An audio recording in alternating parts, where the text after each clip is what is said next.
G'day all, welcome back to Throwdown Thursday for AFL SuperCoach 2026. New Liquor Paint's done the job with our backgrounds. We are back and Damo's created this new background for us to use for the new season. And I tell you what, I think it's upgraded even more so. So joining me as always, as he will be every week for the 2026 AFL SuperCoach Throwdown Thursday season, it is Damo. How we going, Dame? Hey, Steve, how are you? Is that your team that we can see below us? Oh yeah, shit. I was meant to blank that. I do apologize. Well, I mean, I've already revealed my team, but correct. But thought this new setup we can use SuperCoach, the SuperCoach website, as a way to help us with the questions and whatever the case may be. So. I've done this custom-made design for us as well. So, new way to kick off the Throwdown Thursday season. So, I guess a little reminder for people that are tuning in, we will be doing a live stream every Thursday. We've moved it to the afternoon this season. Well, afternoon for me. Damo gets a little bit more of a sleep in this year. We would usually start around 11 o'clock. I'm usually not the best with time, but we'd usually start around 11 o'clock. This year, we're moving more towards that 1 o'clock, 1:15, 1:30 range. And we'll be on for about an hour answering all questions and all that good stuff as we are now in countdown mode for round one to kick off. So, Damo, what are the things us coaches need to do before Richmond Carlton tonight? Lock in your Richmond and Carlton players. Absolutely. And that might even mean certain structures. Whether you want to go with a Liam Reedy at R3 still, you need to make that decision tonight. Do you want Josh Gibcus in your team? You will have to confirm that as well. Where do you want Sam Grill? Do you want him on your mid-bench?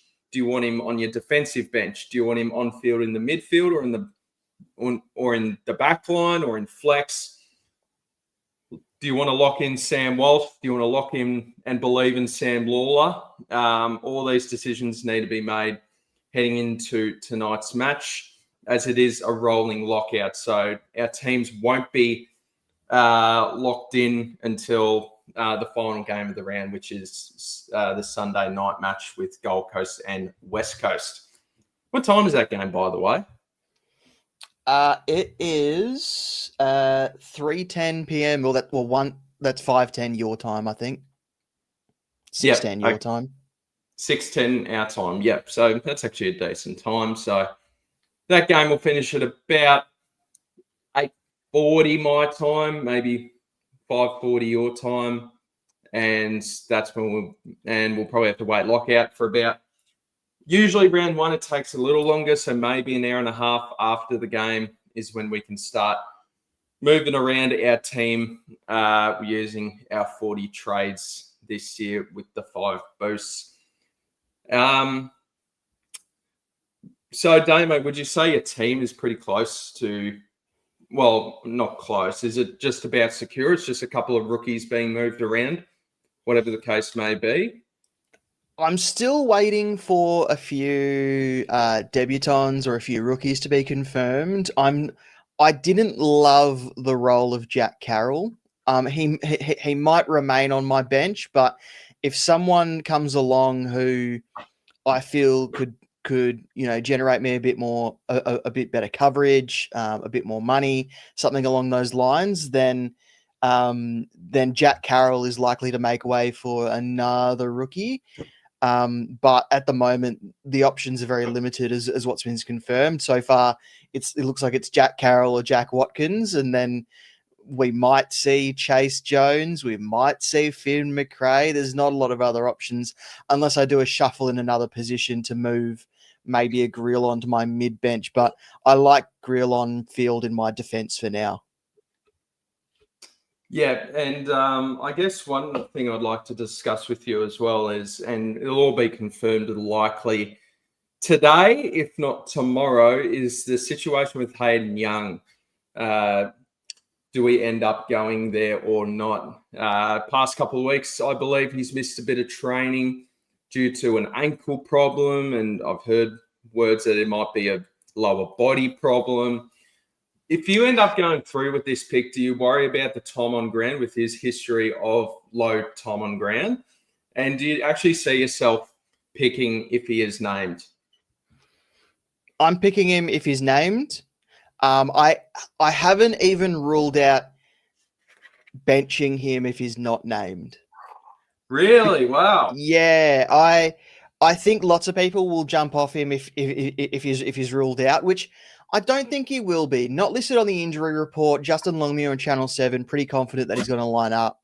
But I don't hate the idea of you using a Dyson Sharp or a Tom Blamirez for a week or two just until Hayden Young is fully right and back if he's not named against Geelong. But I mean, I haven't seen any training reports that he's missed anything today. Main session is probably as we speak, so I'm hoping that everything's all good with him. And obviously, you know, not listed on the injury report. Justin Longmuir is confident in him, so I'm confident in him myself. And low time on ground, that shouldn't be a worry. Scored 126 and 71% game time in that elimination final last season. So I think his impact can offset his time on ground. And we saw Scott Pendlebury score over 110 with 61% game time against St Kilda as well. Yep, and he is that type of he is as well that type of player that can just create a massive amount of impact, and it is so important to free our structure. I'm in the same camp as you. I will be picking. One thing I will say for any of the viewers out there, I am making a coffee and my lunch whilst we do the Throwdown Thursday live stream, so I am standing up in the kitchen if anyone's curious about some of the noises. But I am in the same boat as you. If he is named, I will pick, and I'm not going to completely just rule him out like that. The time on ground would concern me a touch, but because there is less opportunity to do more on the field. But I am quite happy to just go through with the pick.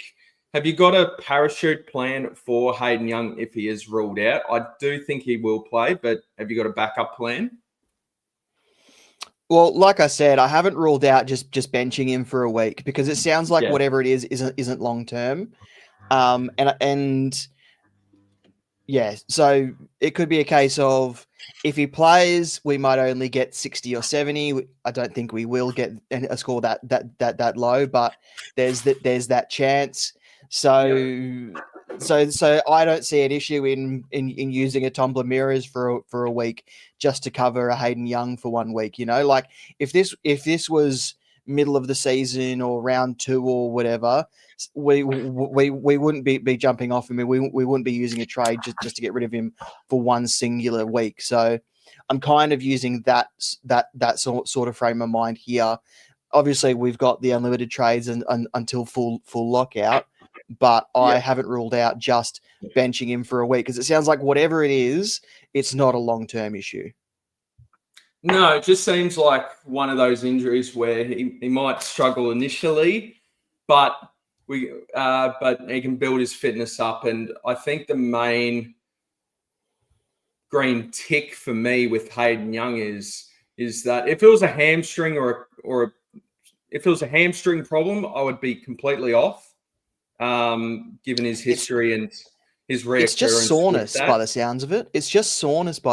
Yeah, that's what I've heard. So I'm pretty happy to end up going with Hayden Young. As long as it wasn't the hamstring, then I'm fine with it. So I think I will persevere with this pick. For whatever reason he's not named, Damo might look at benching him. I'm probably looking at swapping him to a Connor McDonald if he is not named. 8K swap.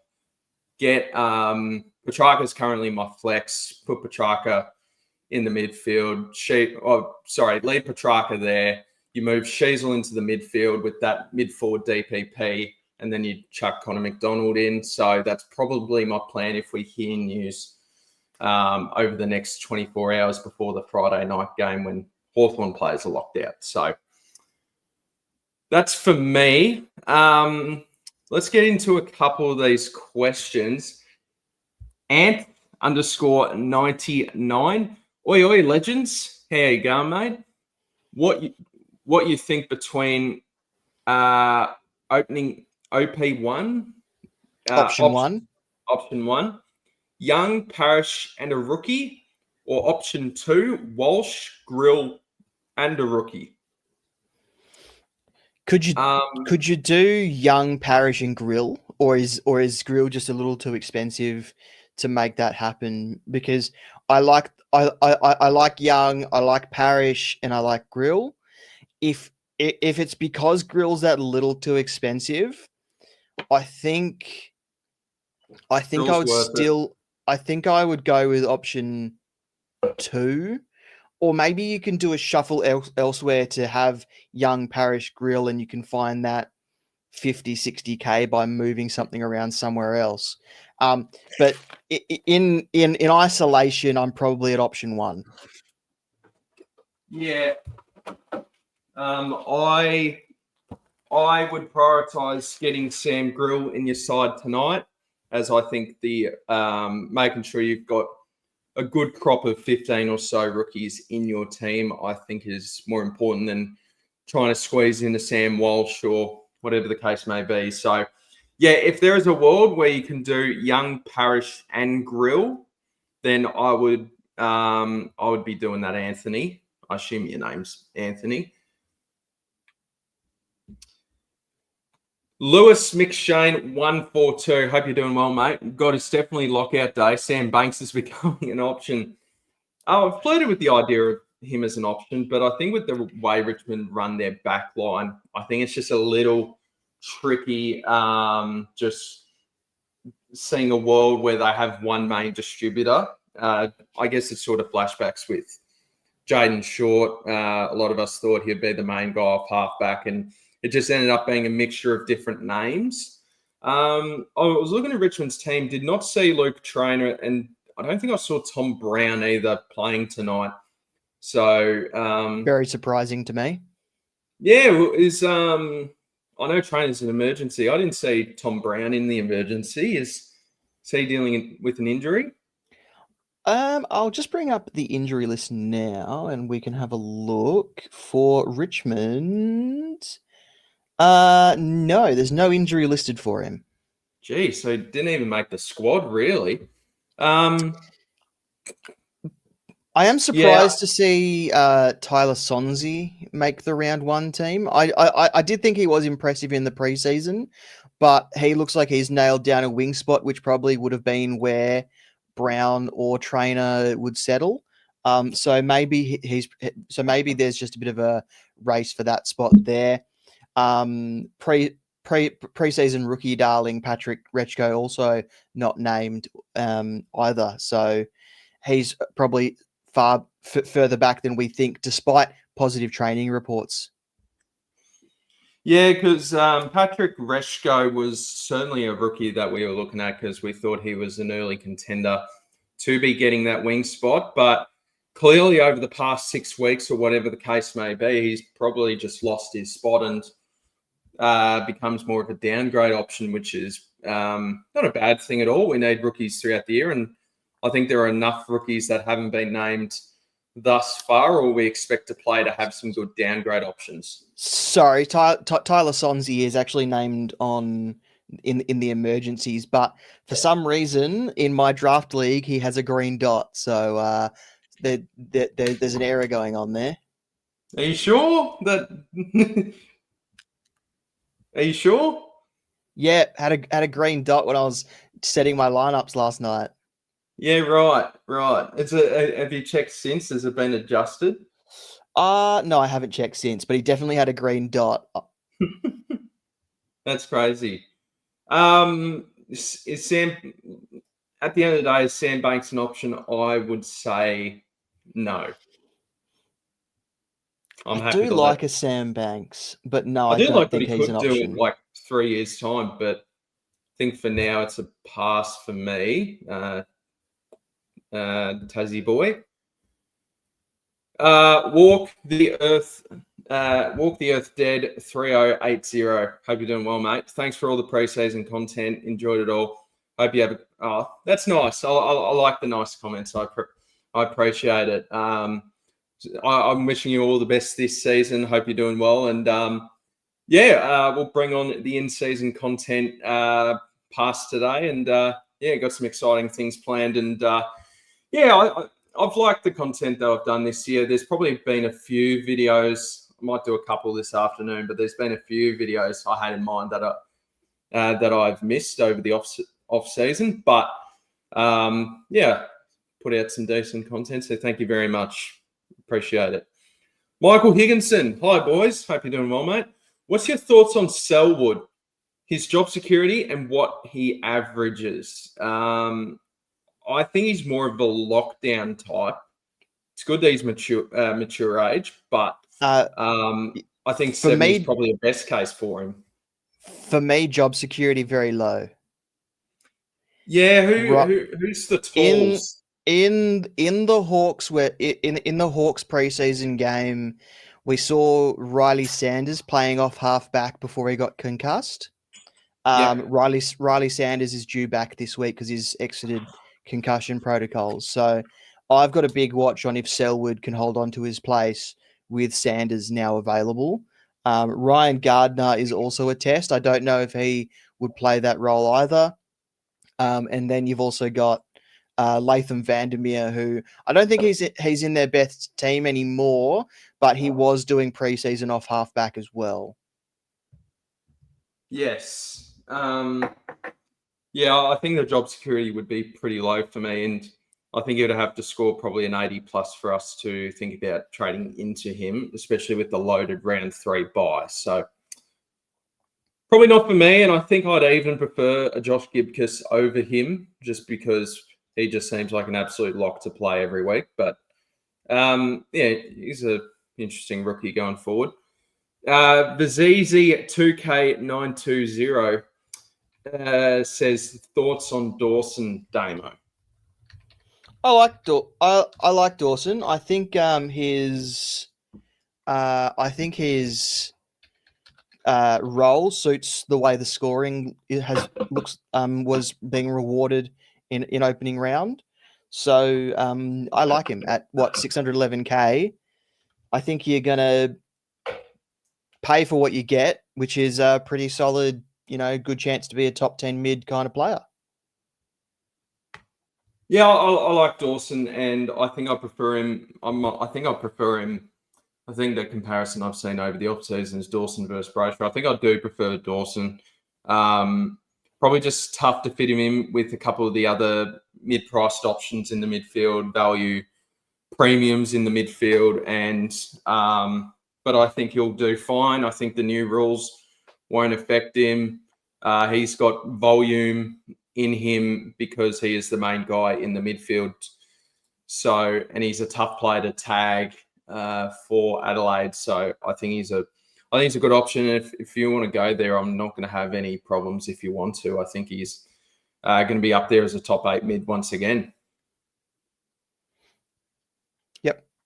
All right, Damo, shall we discuss my tweet from Sunday night? Yeah, so after the St Kilda Collingwood game, you mentioned you wanted opening round to be a part of SuperCoach or to affect the SuperCoach season in more ways than it does. Talk me through what that looks like from your end. Sorry. Yeah, good. For me, from what it looks like, I will say when those tweets came out, I had a few bevaroos on that Sunday night. I was at the Coaches Panel live event, which was a lot of fun, and we live watched St Kilda and Collingwood. And the tweets sort of led to me because I didn't have Nazar Wanganeen-Miller at all over the preseason. I was happy to bring him in as an upgrade target, even though I still believe he is the best defender in the game, regardless of his score on Sunday night. But But my problem is I believe that it leads to too similar of a team. Teams end up closing the gap where there are some differentials heading into round 0. And then by the end of it, everyone's got a pretty similar structure with what they're going to do in the starting team. And I think for the, I think there have been picks where, like Butterick, no one was going there. And I think it would have been like, yeah, I'm fine with trading into a guy like that heading into rounds. I have the argument on Butterick there. I don't think people weren't going there. I think people didn't get the opportunity to see him with Bailey Dale, which was the major query. They didn't get to see him with Bailey Dale until the game against Brisbane, and they saw it, and it looked good. So I don't think it's that there wasn't enough people going there. I think it was that enough people weren't confident enough going there without seeing him with Bailey Dale. Yes, that is true. That is true, and there was distribution potential, but we didn't know what it looked like with Bailey Dale in the side. I thought Bailey Dale looked very average on Saturday night, but that doesn't matter. He'll be better than that. I thought a lot of, I reckon the gap between teams squeezed even further in to similarity. And I really wanted, there were just some picks I was happy to go against, and then it pans out like that, and it just frustrates me just a touch. But my solution for round 0, I personally think you got to find a way going forward, because unfortunately I do not see a world where round 0 won't be included going forward.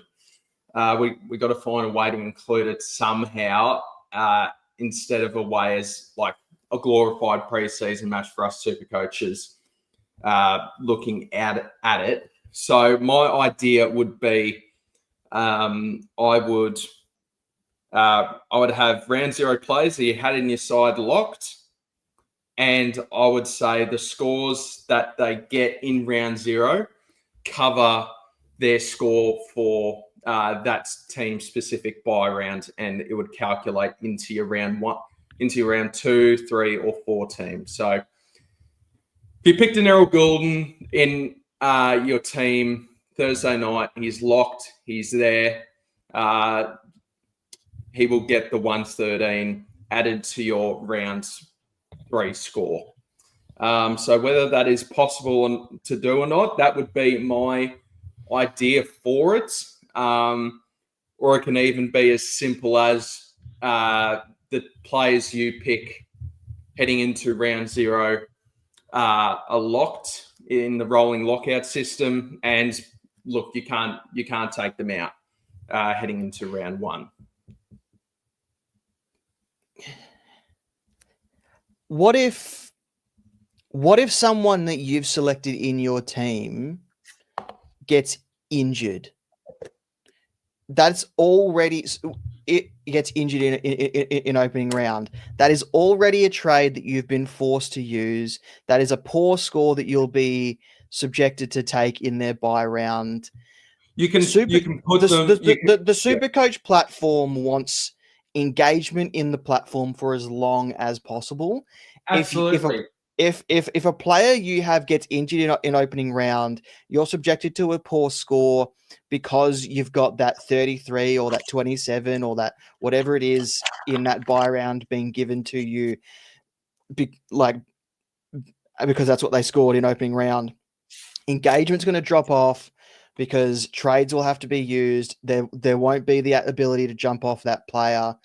Like there are reports of players that have been, especially players that played State of Origin, who are still sore from that fast-paced game, where I agree that opening round creates a safety blanket, which doesn't help a lot of the teams, and the people out there trying to go for a points of difference or that sort of thing. But I think if engagement and enjoyment is the aim of what the SuperCoach platform and the guys who run it are aiming to get for most of the season, I don't think including opening round scores in that way is going to be the way that they do it.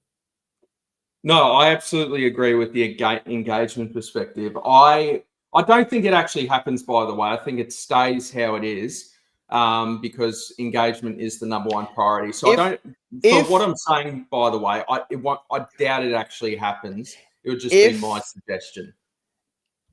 If more teams want to be included in opening round, I can see it becoming maybe another best 18 round.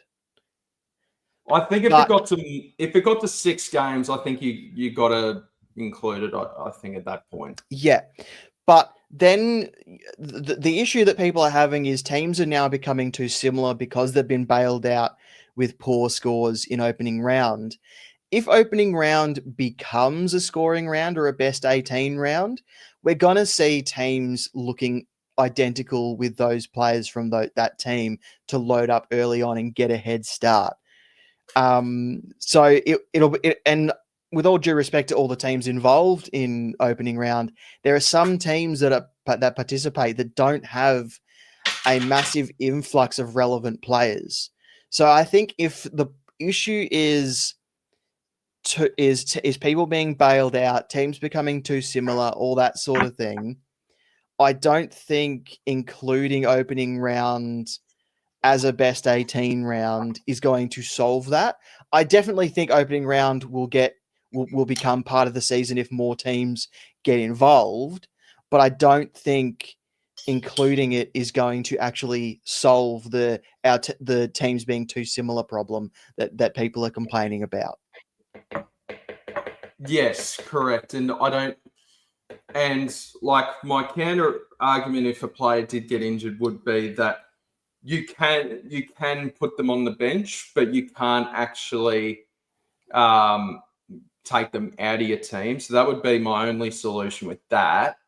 But it's at the end of the day, it's going to turn too many people away if a Nick Dacos they pick and he ends up scoring a 60 and he's injured. They're just not going to play SuperCoach at the end. Or the casuals will just go on, all right, my season's already over if I can't take him out of my team. So I think, at the end of the day, the only way I think opening round's going to get involved is going to be by being more than 5 games. I think if it hits the 6 mark, I think that's when we got to seriously consider adding best 18 and round 0. But even then, there would be doubt because SuperCoach and AFL Fantasy would lose a week of registrations. So we could see a drop because there's one less week to build it up. They could lose a whole host of registrations if, as you say, the casual players just don't play anymore. You know what I mean? Like, yeah. like the SuperCoach sign-up numbers have dropped across all the competitions anyway. I don't think they want it to drop any further. AFL Fantasy is becoming the stronger platform in terms of sign-ups, and I don't think SuperCoach will want to make their competition less attractive and push people into that direction. Yes, yeah, I agree, and I'll tell you what, I think for a lot of the people out there, you got to have a look at the reward for finishing first in AFL Fantasy, and you see this $200,000 Toyota car being involved for winning it. Like, that is quite an incentive to play it over SuperCoach, where 50k is still unbelievable. I'm not denying that, but yeah, just that little edge AFL Fantasy you've got there as well. And yeah, I think Fantasy slowly jumping ahead of, well, not slowly, I think it has jumped ahead of SuperCoach in sign-ups and engagement, all that sort of thing. So Yeah, look, at the end of the day, I don't think anything's going to really change until it really moves to 6 or more games in opening round. So, yeah, just a frustrating situation. I absolutely hate opening round. I don't think it makes any sense considering they're doing it the week after Vegas. I I I thought the edge of opening round was to promote the New South Wales and Queensland teams in the weekend of have Vegas, you and they well haven't done that. opening round might not even happen next season. It will. Like, they're in love with it. No, maybe it won't because they've got the 150th Ashes anniversary test that they have to fit into the MCG somehow. If there can't be the game at the MCG, which for some reason they added into opening round, even though it was supposed to, put a highlight on the northern states. If they have less venues open to them because of this Ashes anniversary test, they might start the season later, which means they can't have an opening round. Where do they put State of Origin if they're going to have it? Because teams want it mid-season. So there's already talks of just a league-wide bye in the middle of the season that has a bunch of State of Origin in it. So I don't think next season is going to look anything like this season, and I still think that they're trying to work out how a 19th team is going to affect the fixture. We might see double, there is a situation in my mind where, like in BBL, like in the NBA format, I can see a world where there is double game weeks in the AFL just because of the way the uneven fixture will work out, having 19 teams. Would it just be as simple as when Gold Coast enter the competition? I don't remember the exact format of that bye situation, but wouldn't it just be every team? Maybe I think every team gets 2 byes during the season. Yeah, but then it would become the case of, is it best 18 every week? It wouldn't be if there's only one team with a bye. You'll just have to spread out your teams a bit more. I mean, it was best 18 every week when only one team was missing a few years ago. I know, COVID started the best 18 sort of stuff outside of the bye rounds, and we would have best 18 when only one team was missing then. So I think it would depend. I think it would really depend. I'm interested to see how SuperCoach handles it, and I'm interested to see how the AFL handles the fixture itself. Yeah, I'd be very surprised if it moved to best 18 every week for one team on a bye. Personally, there's probably a world where I'm not saying I want best 18 every week. I'm just saying if the point of SuperCoach is to raise engagement and signups and the appeal to a casual player, then I think best 18 would be a ways to that. But I'm not saying I want that. I'm just saying that's what it might look like. Yes, agreed. Yeah, it'll be interesting. For now, we got 2 years of enjoying none of that BS, even though we've got other BS happening with AFL. Yeah, it'll be interesting to see how it all pans out. Let's get to some more questions, shall we? We shall. Beast mode. How are we, mate? Hope you're doing well. Yo, lads. Hacky sacks at the ready. Great to hear. I still don't know where I was going with that last week. So yeah. We need a weekly update on that. The hacky sacks, great man. And Todd Marshall, what's your thoughts? Must have ? Or sacrifice Todd for Grill? It's the only money I can move. I would just get both, and I would downgrade a premium to fund the cash, because getting the right rookies, I think, is most important. Yeah. So Todd Marshall, if I compare to Charlie Comben in 2024, Charlie Comben made the same move went from forward line to an intercepting third tall key defender, and averaged 76 that season and went from 227 to 371k by the end of the year, and made pretty much all of his money by the time the mid-season buy rolled around. So I think that's what we can expect from Todd Marshall. Maybe a little bit more cash, who knows? But I think that's the sort of output that you would expect. Yeah, I think Marshall.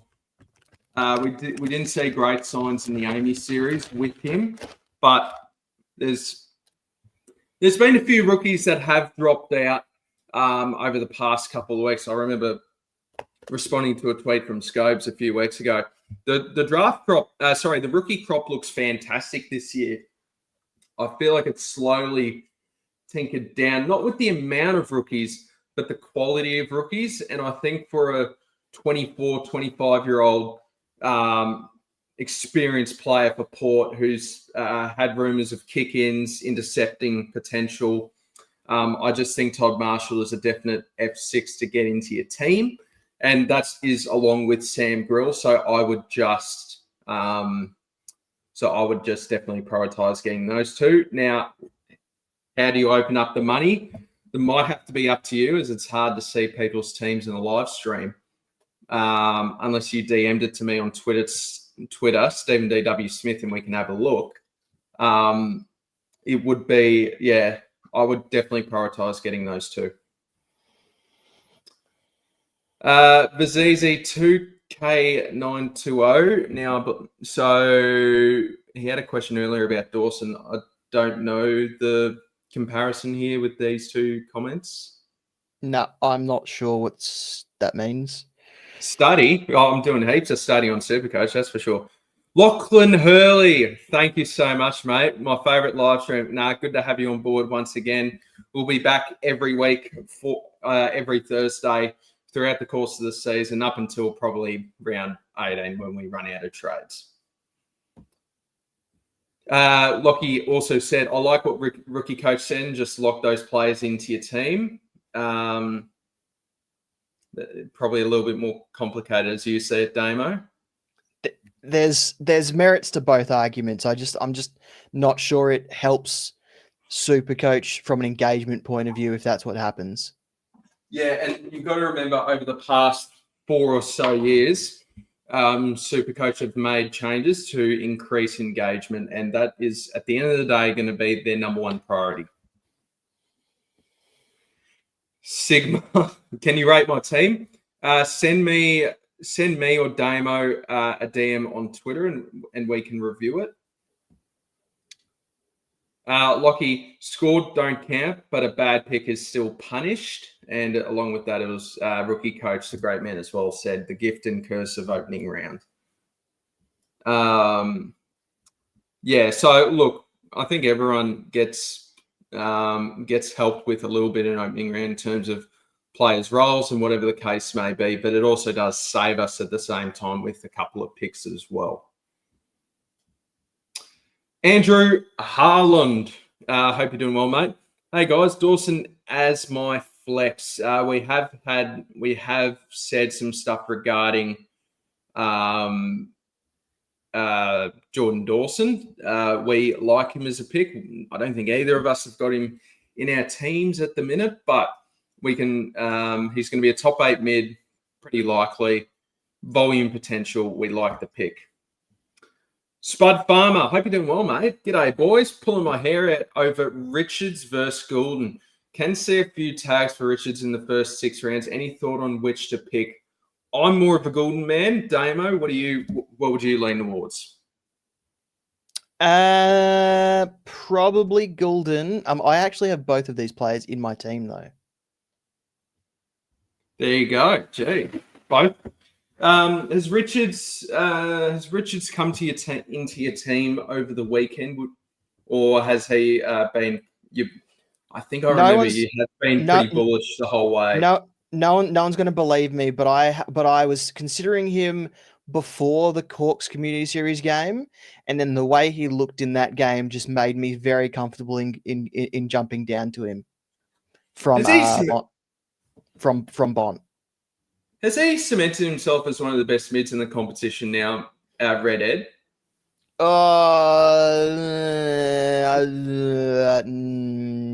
He'd be in the conversation. I don't Is know. he that tier below a Dacos and a Bont? He's probably still there for now. I think he flies under the radar. To be honest, because he spent all those years as a running halfback. I don't think him as a midfielder has fully landed on people's radars yet. Yeah, I would. Yeah, I think he's in that tier below of a Bont and a Dacos. He gunplay. And I think he's in the prime of his career now, so that builds his case even more as a SuperCoach pick. Ed Richards, how old is he? 26. Yeah, that's perfect. So he will be an interesting pick over the next 5 or so years. That's for sure. Andrew, hey guys, Clark or Dacos as defender, and Anderson or Dawson. I'm gonna go with Jordan Clark and Dawson. I like Anderson, but I'm looking at the early buy perspective with those two there. Damo, could you elaborate whilst I get the smoothie on as I'll spin that? Yeah, I like Jordan Clark. I think the addition of Judd McVee and all that frees him up. There's no early buy. They're going to give him the ball and distribute out of halfback as much as possible, the Dockers. So I really like him. And Anderson or Dawson, very similar players. And they play almost identically in the way they get the ball and impact the contest and around the contest as well. So I think I'd go with Anderson, but I honestly think either or is fine. They're pretty much the same price, I think, aren't they? Yeah, so I think I'd go Clark and Anderson, but Dawson still a great pick. And there's no reason why his role will change. Maybe Anderson's might, but because they did trial him off halfback at some points, but Dawson and Clark, yep, that's what Steve said. I think I'd go Clark and Anderson though, but if you wanted me to say, yeah, so Clark definitely, and Noah Anderson locked in. Yep. I think I overloaded my smoothie a bit. Yeah, there was a bit of tiny bit of spillage, but that was all right. So what was your? Sorry, I didn't hear you. I waffled for a very long time and landed on Clark and Anderson. Good boy. Yeah. Yeah. I also think as well. I think Dacos is good, but I don't think the roles in it all too different from last year, and St Kilda just let them take these uncontested marks. So I think we'll get a better representation this week on Josh Dacos. Vizzy, are you boys running McAndrew R2 or the 2 premium rucks? Because at the moment I'm on English and Cherry as their fixtures are too good not to start. I am personally I've got English, Vizentini, and McAndrew as my R3. I'm running McAndrew at R2. Who is your R3? Is it the double Z? Right now, I'm still waiting for some rookies to firm up. It will be one of the 119k guys. I have been thinking about Kalani White and just starting a loop, but no, it goes against everything I've told myself in the preseason. So I need to settle on someone. Just got to decide. Yeah. Are you a fan? Are you a fan of the 2 premium ruck setup? I don't hate it. Yeah, I don't hate it. I think the new rules, what we saw in opening round, showed that the new rules mean less ruck contests overall. So I do think that there's going to be a drop in ruck production. What that looks like from an average point of view in SuperCoach, I'm not quite sure. We probably need to see 3 or 4 games in a stretch of 3 or 4 games from each ruckman before we can fully find that out. Yeah, I don't think there's, from what I saw over the weekend, I actually don't know if there's going to be that much of a drop than what I expected in the ruck stoppages. What I do expect to change will be, I think there will be a bit of an unknown top 5 rucks in the game. I think there could be a bit of an order shift, maybe a couple coming in, couple coming out. So that's my sort of prediction. I think there will be a change in some kind. It's a tough one to predict. My bold one could be Darcy Cameron might shoot himself up into the top 3. He seemed to really suit the new rules in Origin and looked okay in the opening round game as well. So I do like him. I am a bit scarred from owning him last season though. He didn't have a ceiling, is what I found out. So while others had guys who were scoring 160s, 140s, 170s, 180s, that sort of thing, he would come along with a 110 and I would be 30, 40, 50 points behind what other ruckmen were producing that other people had. So that was the only thing that I hated about owning Darcy Cameron. Yeah. I think he can get involved a bit more in the stoppages with. I think he can run around the ground pretty well. I think he'll get involved in stoppages a bit more as well because Mason Cox is now at your mob. Yeah. And from what I've seen from the eye, he does look like he can be a part of that transition for Collingwood going forward. So I like the look of that as well. So I guess before we move on to the next question, we haven't talked too. I think we're all pretty keen on Tim English. We haven't talked too much about Cherry with this question. Are you intrigued with have you been intrigued with him at all over the past couple of weeks, considering there's been a massive drop in ownership? I had him for the longest time in the preseason, and I thought he was going to be in my side come season begins. I was not impressed by his performance that I have seen in any game this preseason. And I don't know if it's the new rules. I don't know if it was him going in second gear, but I just was not impressed enough to spend almost 700K on him. Yeah. Could teach young Byzantini a bit of a lesson over the weekend. But from what I saw over the preseason, with the new rules, he can barely jump. He unfortunately can barely jump. And what I think is, well, from what I've listened to a few podcasts as well, and I think this is a good point as well with Tristan Cherry. I think the stoppages will be the same, but the repeat stoppages, I reckon there will be less of. So there might be more around the ground. But the old classic of stoppage, ruckman tackles, midfielder, ball up, another tackle, ball up, another tackle, ball up. I think there's going to be a lot less of the repeat stoppages. And I think there's just going to be a bit more happening around the ground in terms of stoppages. So, and that's what Tristan Cherry really prided himself on. He's a good ruck tackler because he will tap the ball. And if it gets sharked, he would tackle the opposition. So that's one of my main concerns with Cherry as a pick. But if you want Tristan Cherry, I think you'll want him in the first half of the season because that fixture, regardless of the concerns, should be able to at least get him to average 110 plus. If you're paying that much for him, you'd certainly hope so. Yeah. No, I'm not willing to do that, but others can. I can see the appeal with the fixture. Andrew, hey guys, question. I'm having trouble with my rucks. Do I go for what? Do I go for Grundy, English, or Tom DeConning? Does he want all 4, or does he? If he's looking for one, I think Tim English is the guy. If he's looking for a combination, I would go Gawn and English probably is the combo.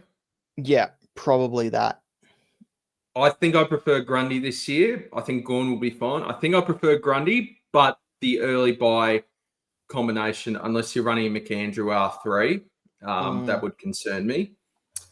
If you want out of those four, I'd go English. If you want a combination, I would go Gawn and English. Yeah. Who? Milan Murdoch signed Who's by West Coast via the SSP, replaced. That's why I haven't heard of him. Replaced Noah Long, who is out for the season with a knee injury. He played as a midfielder for East Fremantle, but he's been recruited as a pressure forward for West Coast. So I don't know if that makes for the best SuperCoach scoring, especially considering, Jack Watkins has also been named. Tom Ramirez has also been named. 99K is nice, but I don't know if his scoring will actually make him a good pick.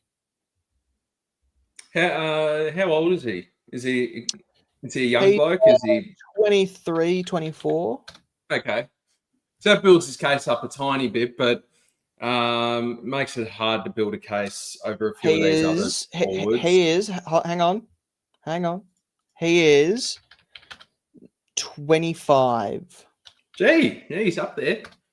Miles Murdoch, what a name. But yeah, unfortunately, it is hard to build a case for Miles Murdoch being a small forward for West Coast. And I think there's just a few others with better roles for me. Are you passing, Damo? I said at the beginning of the stream, I haven't settled on my last bench spot in my midfield. So I am interested in him ish. Like he would be an M11 slow burn. Hayden Young confirmed playing as well in the chat, so that's good to see. Oh, he's confirmed? Confirmed. Let's go, Damo. According to Lewis McShane in the chat. I'm not surprised. But I'm not surprised by that. So. And Draper's making his debut. Yep. So Ryan Daniels is reporting Hayden Young will line up this Saturday. Trained strongly this morning. Good. That's good to hear. I think there's going to be a lot of people that jump off. I think we're already seeing that with Hayden Young, but I'm willing to stick through the pick, and might not be the prettiest thing in the world over the weekend, but he's got Melbourne next week and can really build his case and just build match fitness. Jakey Wood, hey SDS, how are you? I'm good, mate. I hope you're doing well. Watching Carlton Richmond VFL. I forgot that was on at the minute. Looking at Reedy at the minute, how will he go? It's only a practice match. Do you have a SuperCoach code? All right. Few things to unpack. So Reedy is playing the VFL. Okay. I've gone away. Liam Reedy for Peel. Excellent. One of the best ruckmen in that competition last season. He was an excellent waffle ruckman. Him at AFL level, I don't know if it's the pace of the game, the speed, the level of the skills, the fact that he's never been the number one in any side that he's been in, but he can't make that jump. He's one of those poor players who unfortunately get stuck in the realm of too good for state league, not good enough for national league. Bit of Harry Boyd about him. Something like that, yeah. The only way Reedy presents intrigue for us coaches would be the good thing. It's not a good thing. We want players to be healthy, but Mark Pitternet has never played more than 13 games in a season. And that would open up Reedy if he's ahead of Hudson O'Keefe, which at the minute is not true.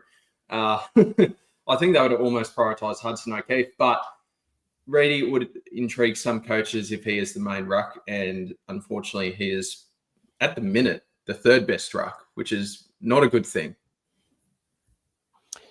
Just to throw a bit of Actually, no. Someone's asked the question in the chat, so when we get to it, we can talk about that. Yeah. I don't. Lachlan Hurley. I don't have Twitter. Can I send my team on Instagram or Facebook? SDS _ SuperCoach. Have you got TikTok? A lot of the people have got TikTok. Lockie, if you want to send your team on Instagram, you can send it to @FootyMailbag, and that's my podcast with Clarkey. You can absolutely send it that way, and I'll share it with Stephen. Yeah. So DM the Footy Mailbag, and we can review that, Lockie. Beautiful kick in Origin. Who was this about? Sorry. Ed Richards. Ed Richards. Okay. Yeah. Yeah. Gun player.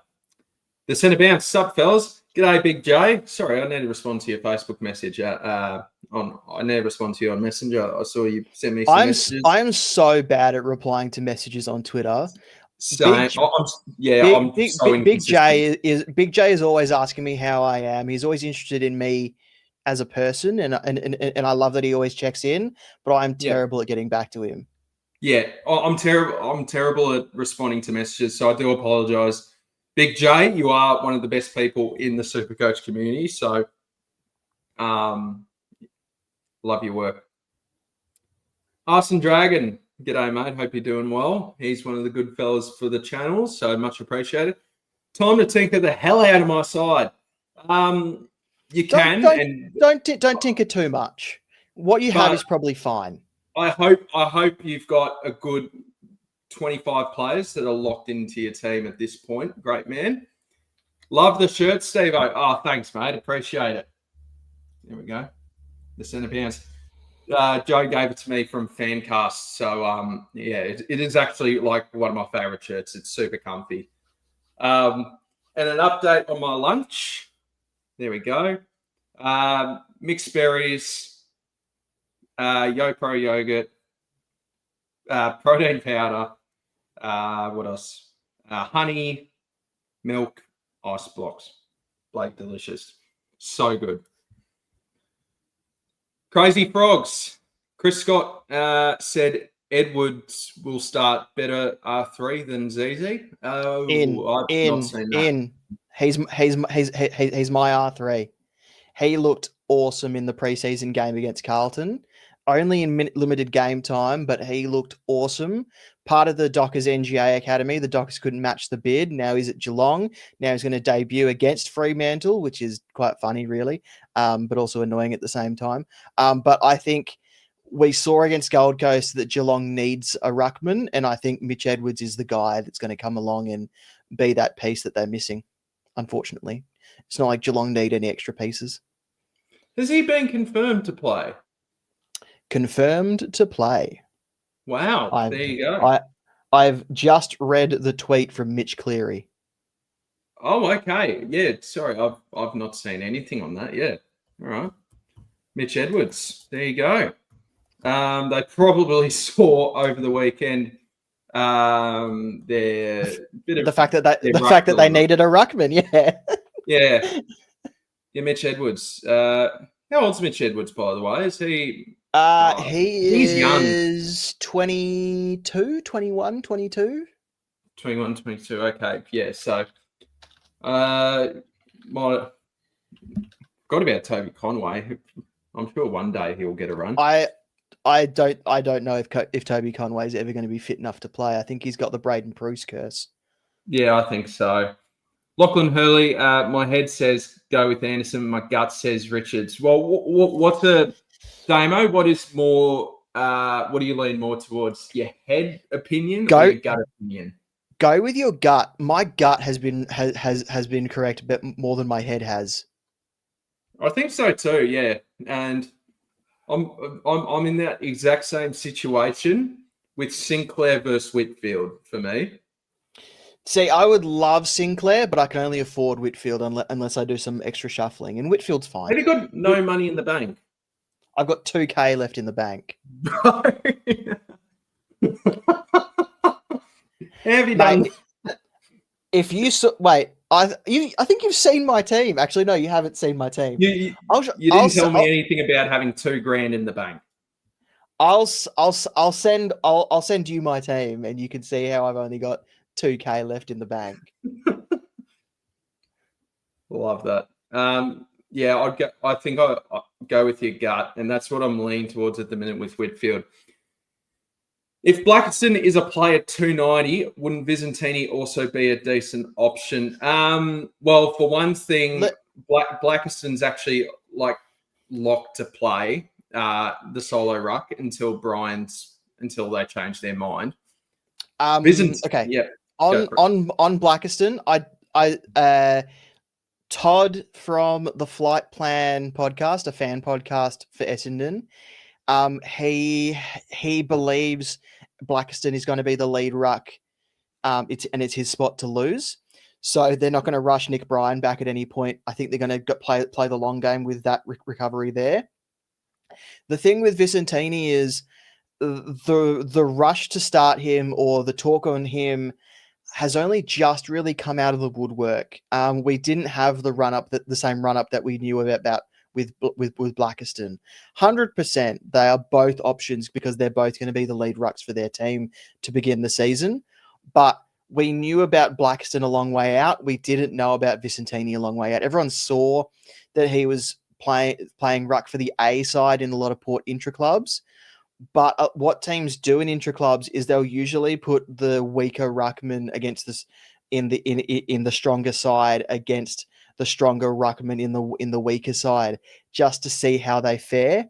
But now we've seen Visentini play in the preseason. He's now confirmed to be starting the season in the ruck.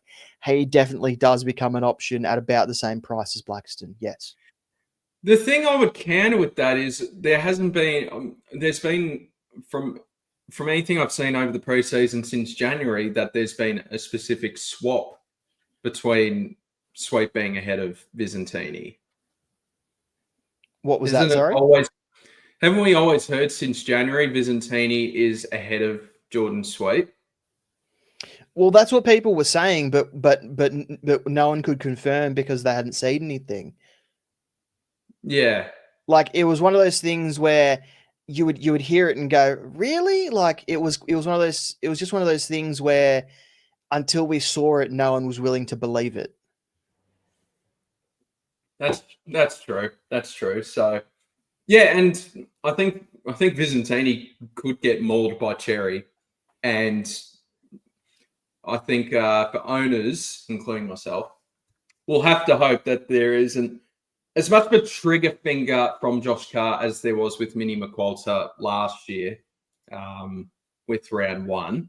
So, because if he can somehow survive past Cherry, Port Adelaide win the game, but he gets smashed, whatever. If he can survive, Port Adelaide's ruck run opens up a fair bit to where, unless he played absolutely terribly against like a Blackiston, a Mitch Edwards, Lloyd Meek, I think they've got Nankervis as well, who are a couple of the better rucks, but do concede a lot of points in the ruck, then Visentini could stay in the side a bit longer. So, I've opened myself up here, mate. I said people could send the footy mailbag their team, and now I've got two. And I think more are coming. Yeah, don't you want to help people, Damo? I thought you were. I want to help people. Don't get me wrong. I just thought I just didn't expect this many people. Two people. We only usually get about one person liking our thing. So to get two, that's double the engagement. Yeah, exactly. Calm to Throwdown Thursday. Michael, thoughts on Pickett plus Lawler? Just thoughts on both, or both of them in a team? Pickett's had a pretty flawless pre-season up until this week, where he's got some issues with the family and all that. So he's gone back to the Northern Territory, but I haven't heard anything for him to say that he isn't going to play. I think he's flying back in on Friday, from what I've heard. Lawler, I'm happy to trade into. I'm not a big fan of the pick.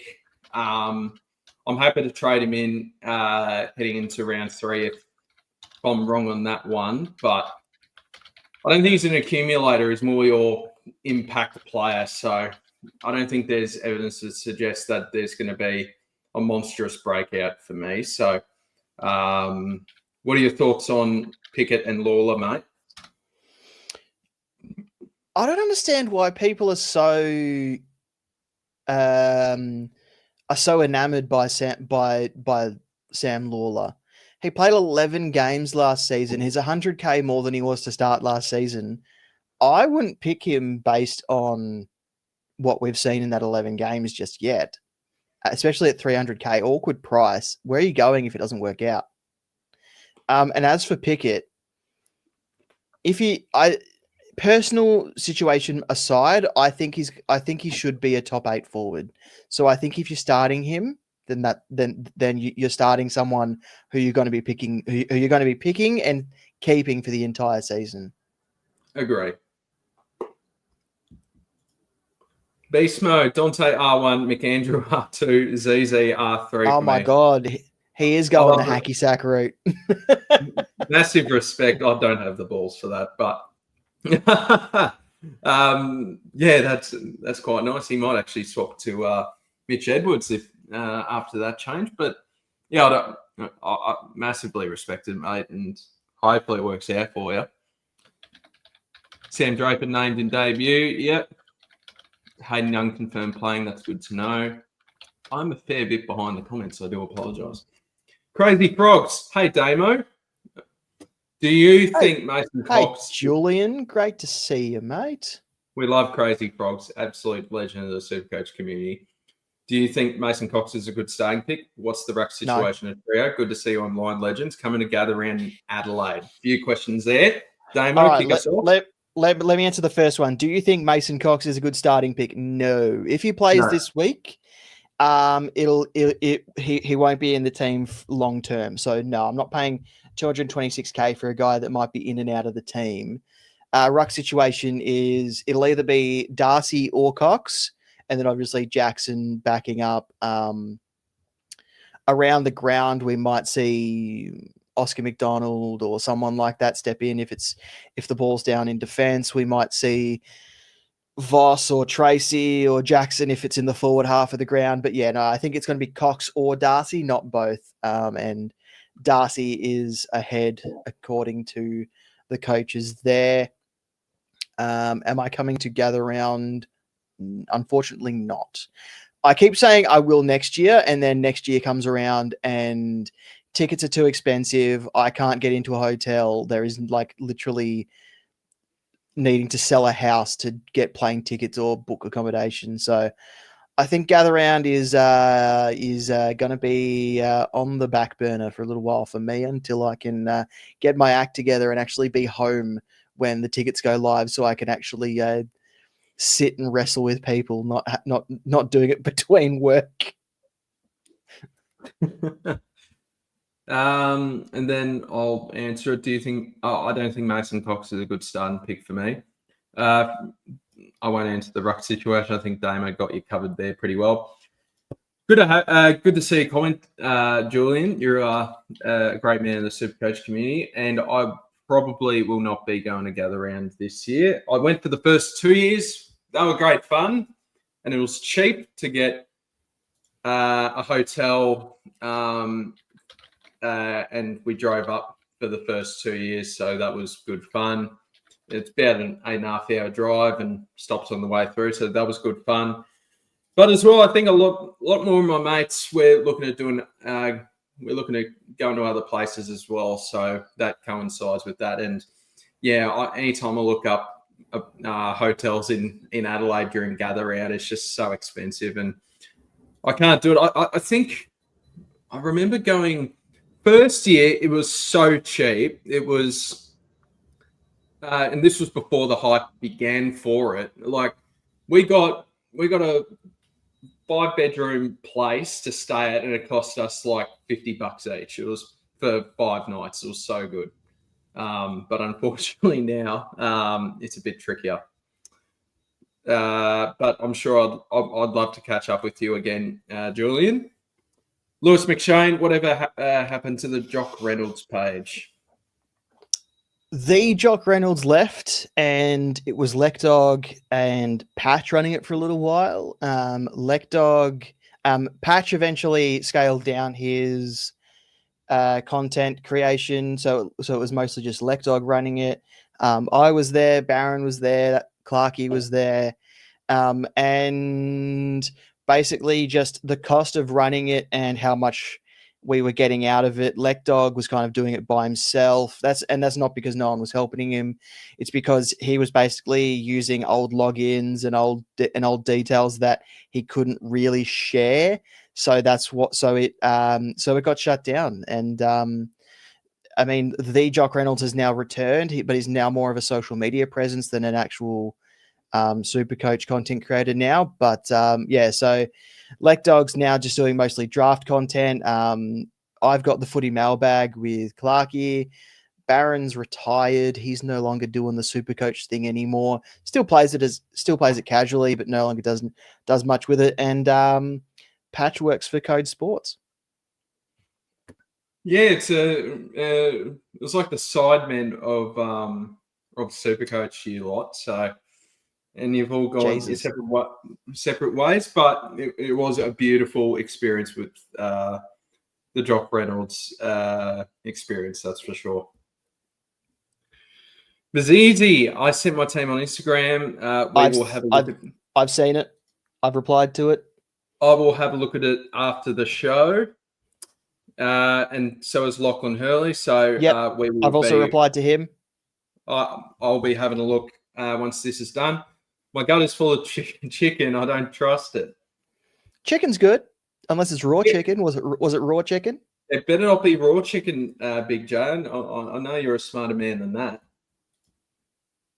Chris, Dante as a flex. I personally don't mind it. You don't mind it? I don't like locking in the flex straight away.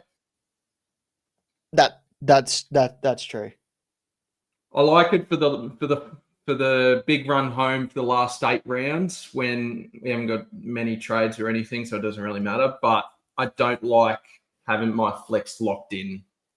So I like the idea of just having the 3 rucks. Edwards is 20, 6,400 left in the bank, so that's regarding his team. Thoughts on, I presume this, I don't think it'll be Kyle Langford, it'll be Harvey Langford. Good man.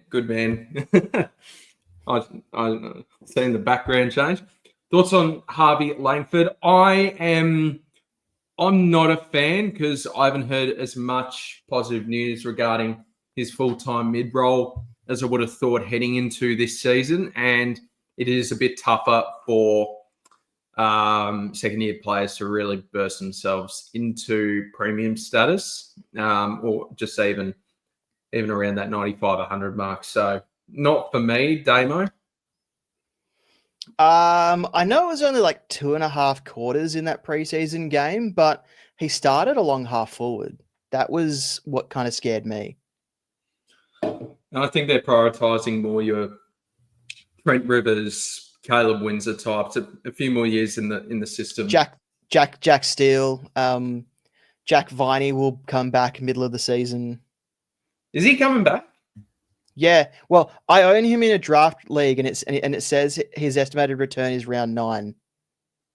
Okay. Yeah. Okay. Yeah, because he didn't actually do his Achilles. It was an Achilles surgery.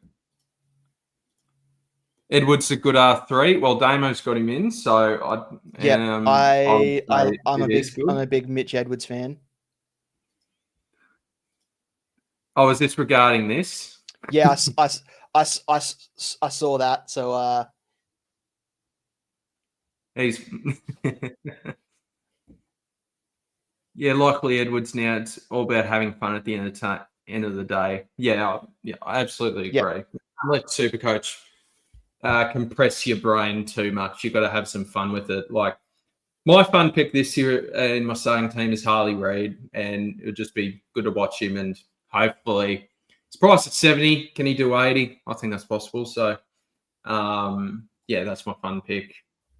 Have you got a fun pick this year, Damo?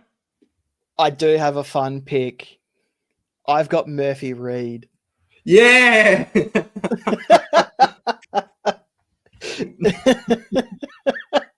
It's the most fun you can have picking Murphy Reed. Yeah, I mean, that is a fun pick. You will go absolutely ballistic if he does similar antics this time last year in Geelong. Oh, mate. I love Murphy Reed. He could be my favourite player now. And we're in the 16. Love David Mundy. Love Murphy Reed. Don't need to change my jumper. Can stick with the same number. I love it. A lot of questions today. So thank you all so much for tuning in. You can hear the excitement in my voice saying that I have Murphy Reed. I know you're shaking. You're visibly shaking in your mouth. I love Murphy Reed. Keep it in your pants, Damo. All right. It's hard. It's difficult. Jeffrey Head, how you going, mate? Another legend here. Hello there, chaps. Nice to see your handsome faces. Oh, thank you too. Don't know if this has been asked, but tell me why I should pick Blackiston over Windsor. Or are they like for like? Love your work, fellas. Good question. If I had to pick one, I would go for. I was going to say Windsor, but I don't know. I don't think there's a why you should pick one over the other. I think there's a preference.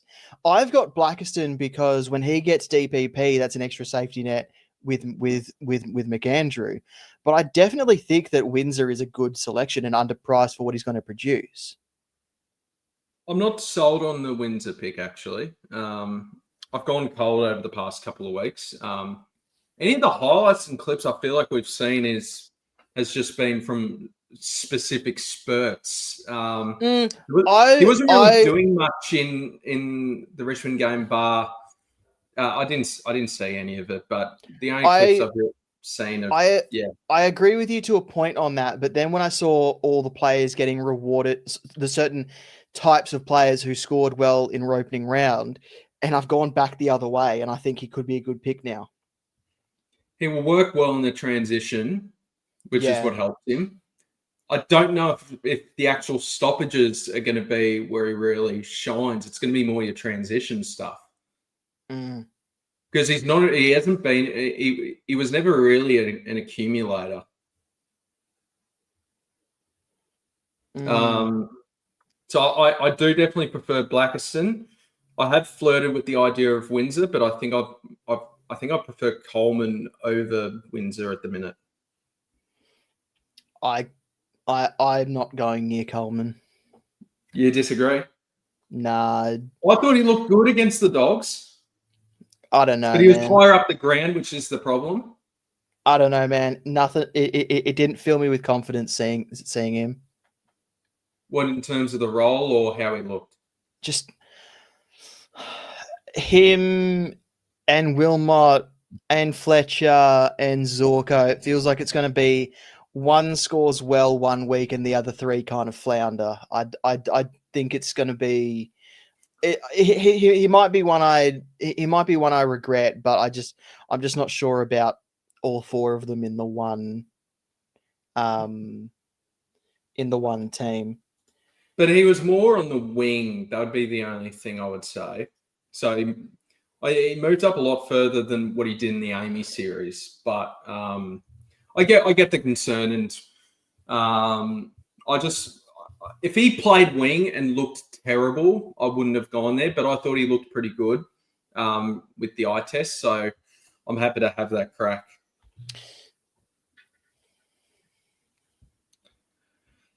I'm going Windsor over Blackiston. Fair enough. Cool. I used to listen to that more than 10 years ago. Jock Reynolds, yeah. We've got lots of people that have luckily come over with us to the footy mailbag, but we still don't have that massive audience that Jock Reynolds had. But that was a great was a great time. Like, that was a community that just the energy bounced off everyone in that community. It was a great place to be. there was aura in that community, you would say. Yes.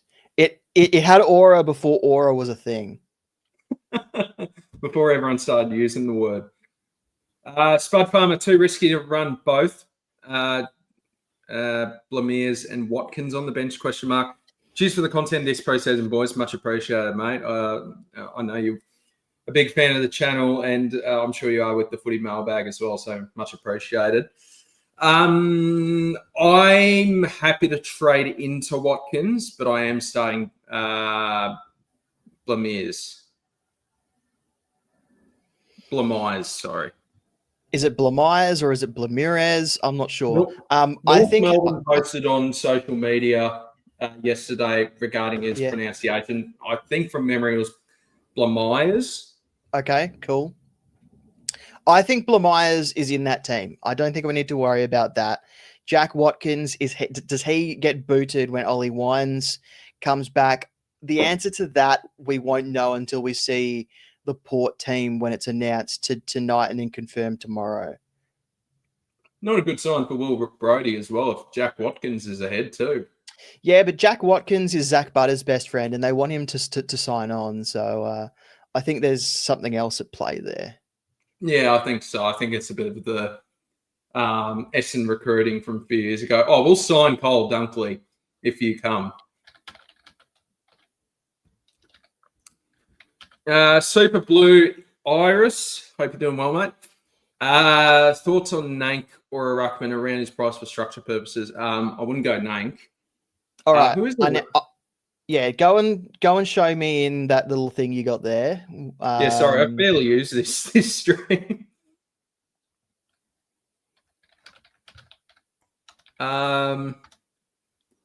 If you want to go one, I don't like many of the rucks around this price range, but if you want to go one, I'd go De Conning. So I'd say 529. Tom De Conning. I don't really like this price range for ruckman. Tom De Conning is probably the one.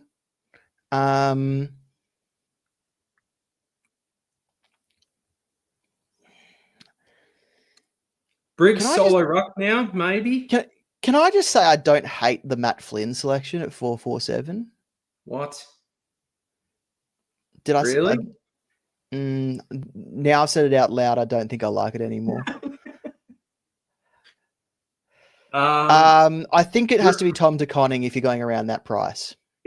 For structure purposes, if you're looking for a rucker around this price range, my favourite is De Conning, but I actually don't like that price range for ruckman this year.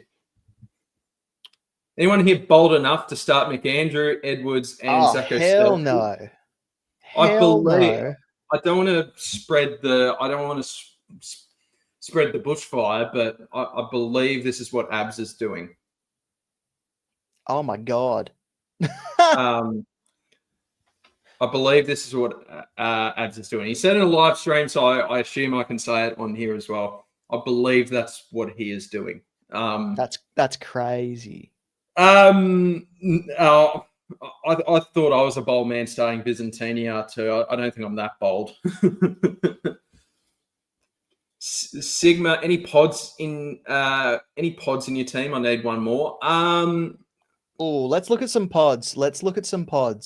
I don't really look for pods. If they're low owns, they're a bonus. But who's your favorite? Who would you? How should I ask this? You don't have to say the player, but who in your team's the lowest ownership in your team? Oh, mate, it was the guy I got excited about before. Oh, Murphy Road, yeah. I don't know. I don't think he is the lowest owned in my team. Actually, might be Rochelle. I think mine might be Rochelle. Are we talking about like premiums or not premiums, but not rookies? Actually, no. Yeah. It might be Byzantini. Yeah. Do you want to know something crazy? So when I had Ed Richards, he was about 2 or 3%. He is now above 10%. Fuck. So now, Yeah. so I don't have any players below 10% owned in my team anymore. Before opening round, I had 3. Gee. See? Bloody opening round.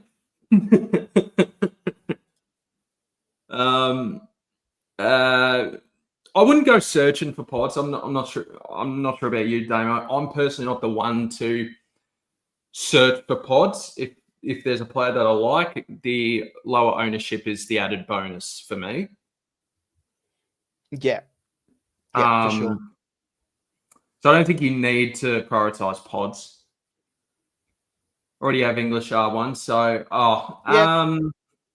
you can go declining if you like. Yeah. Could you spend an extra? Do you have an extra 70k and you can put that onto Darcy Cameron maybe?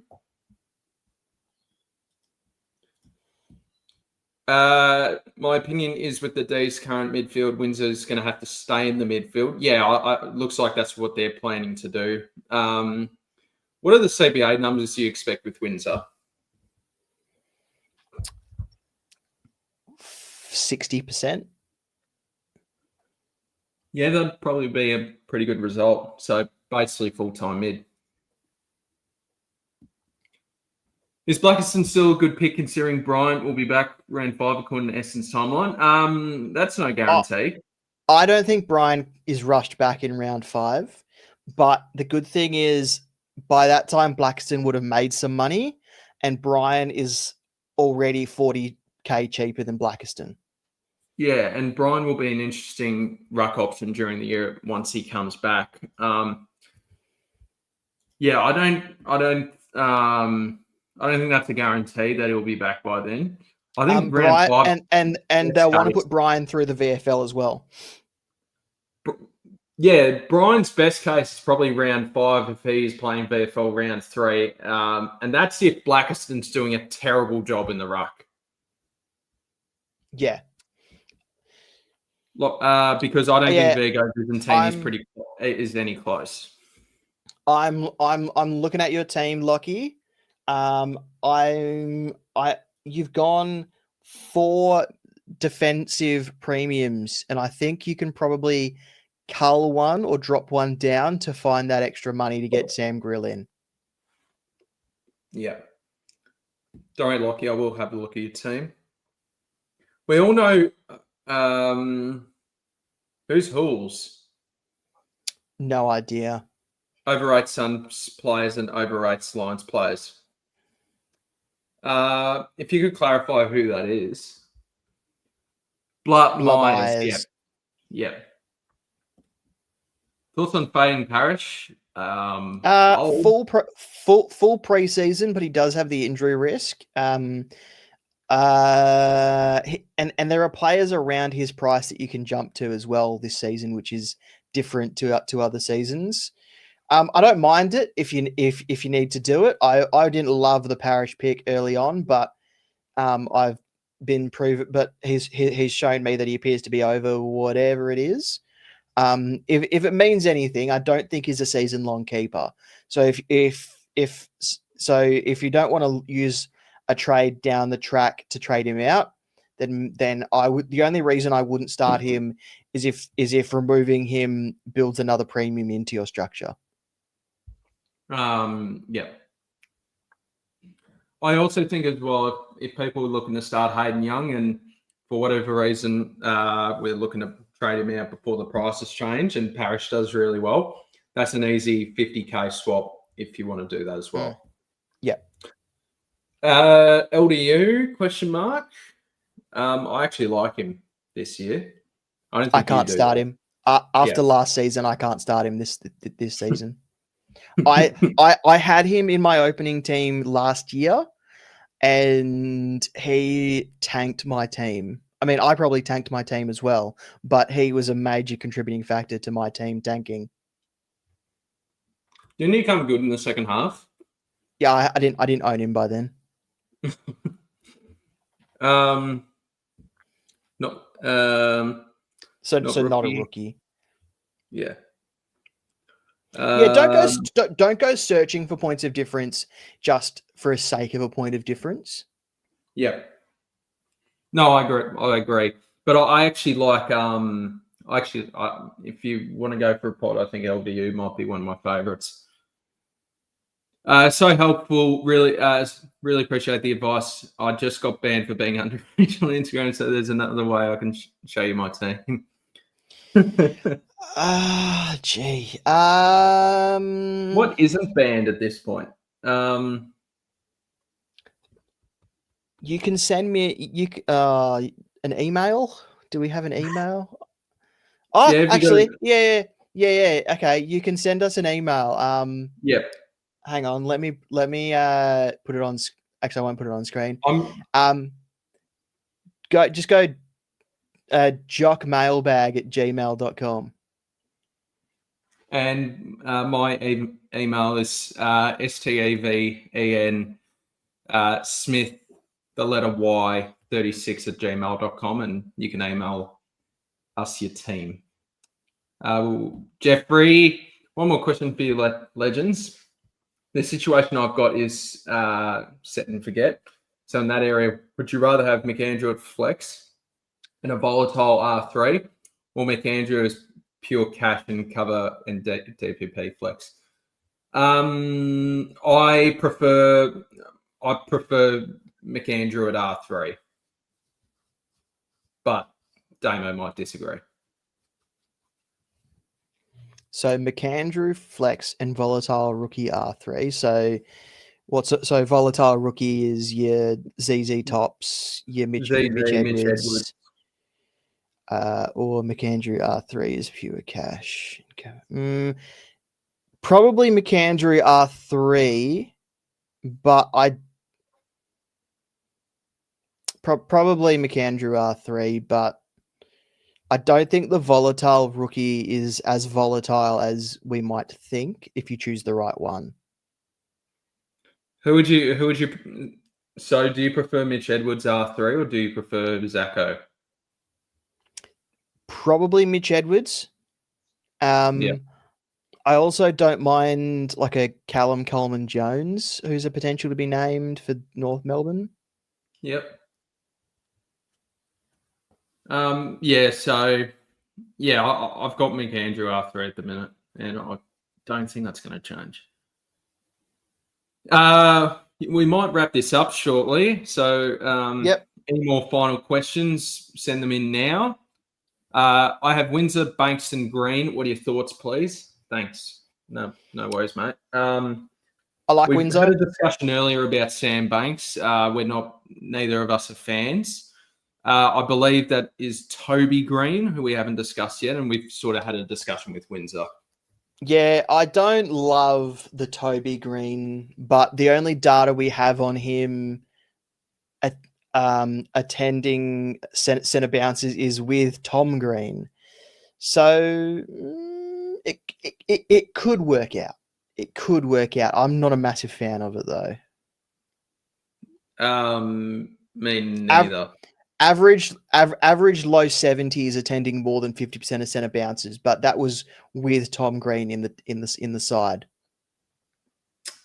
Yeah, I think Toby Green's built himself a little bit of a chance to be a consistent top six forward, but I'm not personally a fan of starting him. I'd just like to see a little bit more evidence to see how he looks, and the age would be a bit of a concern as well.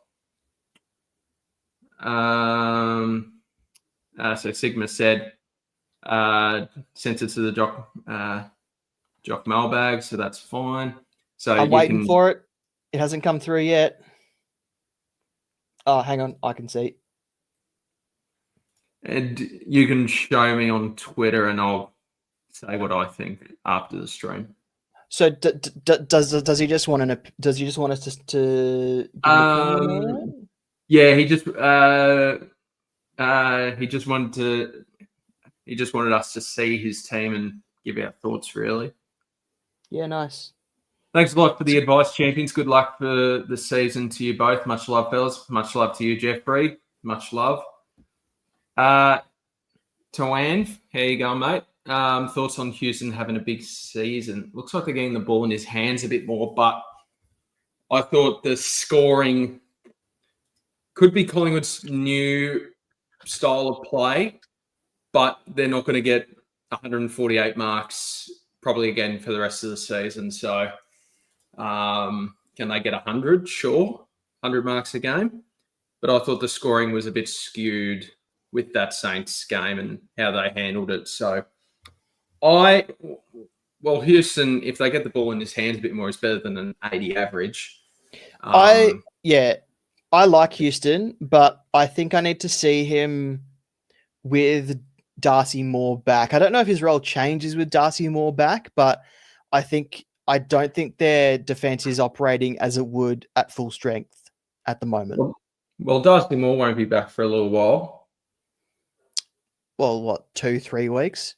I don't think you're jumping on Houston for a month of output. Because I think Moore did his hamstring today. Yeah, but they're saying that he'll be back after Collingwood's early bye. So when's that? That's round 3, round 4. So what? Yeah. So you're not jumping on Houston for a month of output, are you? No. But good to have. Good luck. Thanks, and I subscribe. No worries, mate. Thank you for jumping on the stream. Wishing you all the best of luck. Cheers, fellas. Yeah, cheers, mate. Much love to you, Beast Mode. All right. I think that'll probably do us, Damo. Good old stream. Good bunch of numbers this afternoon. So thank you all so much for tuning in. Much love. Much appreciate all the support. We'll be back this time next week to do the Throwdown Thursday stream. Just last one, thoughts on the Goey. I didn't see enough CBAs. Not for me. All right. Thank you all so much for tuning in. We'll see you next week. Have a good one, guys.